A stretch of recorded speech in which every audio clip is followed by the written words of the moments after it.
We love these games, but it's time to face facts. Welcome to WatchMojo.com, and today we'll be counting down the top 10 most overrated video game franchises. Just a warning, we acknowledge that most, if not all of these games, are actually really good. But screw being nice, it's time to hurt some feelings for once. This is only the beginning. Number 10, Fable. Kicking off our list is the role-playing franchise that debuted in 2004 following grandiose promises of unparalleled innovation. They aren't specifically bad games, but aside from the obnoxious accents and black and white moral choice system, when it's all said and done, the Fable games end up being little more than very basic vanilla RPGs. And those who dare to hope find nothing to hope for. Number 9, Angry Birds. If you've ever wondered how far you can milk a good thing, well, don't hold your breath, because they're still milking this one. Addictive though it may be, this casual game's positively viral effect on popular culture is absolutely maddening if you never thought that slingshotting birds was fun to begin with. Plush toys, spin-offs, t-shirts, enough already. We know it's popular because of its simplicity, but maybe we're just not that simple? Number 8, Kingdom Hearts. This game has more than its fair share of die-hard fans and dedicated art websites. There's no denying that it's an enjoyable game by Square, especially if you enjoy the genre, and it was an undeniable highlight of the PlayStation 2 years. But come on, we all know that gameplay is not what makes this one popular. It would never have flown off the shelves if it wasn't for the fact that it was a giant Disney Final Fantasy emo circle jerk. And you love it, don't ya?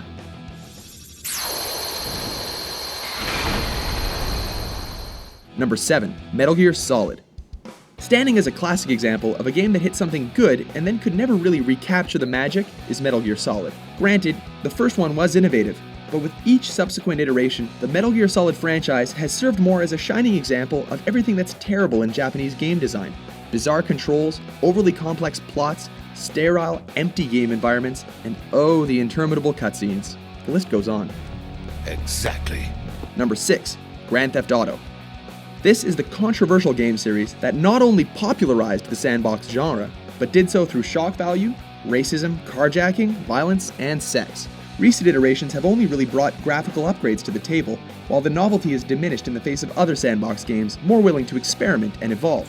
Although popular with hardcore gamers as well, the overly explicit content in this franchise attracts some of the worst mouth-breathing morons. Hi-ya! Brucey, you got to chill. For real.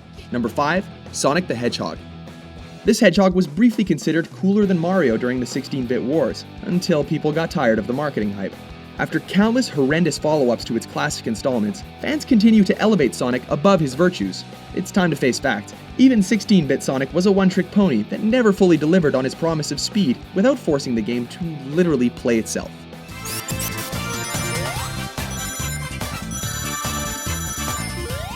Number 4, Final Fantasy.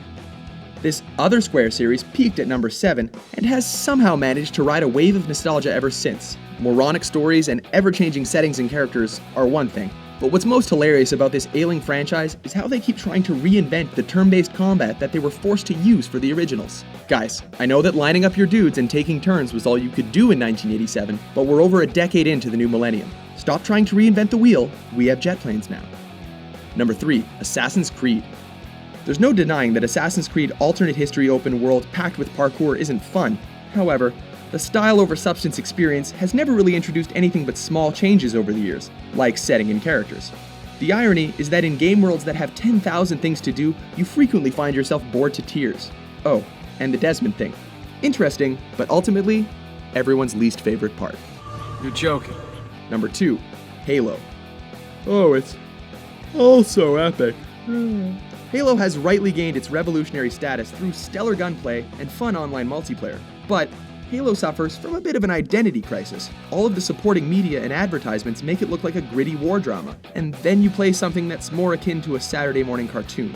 Bright colors, hammy writing, silly voices, all of the sweeping orchestras and live-action vignettes in the world can't make the Covenant even remotely scary.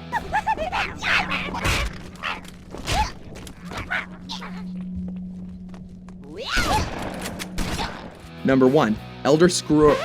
Just kidding, Call of Duty. Remember that episode of The Simpsons where the kids go nuts because Malibu Stacy gets a new hat? Well, That's what happens every year with Call of Duty. A repackaged multiplayer with a few tweaked features and an extremely linear and ever-shortening campaign have people forking out cash by the handful every November. You realize the bad guys keep coming and your fellow soldiers do nothing until you hit the next checkpoint, right? And you realize that this was the same as in the last one? Yeah, but she's got a new hat. Agree with our list? We're sure some of you don't, so let us know in the comments section, and for more entertaining top 10s, be sure to subscribe to WatchMojo.com. Alright, man, peace out, bro!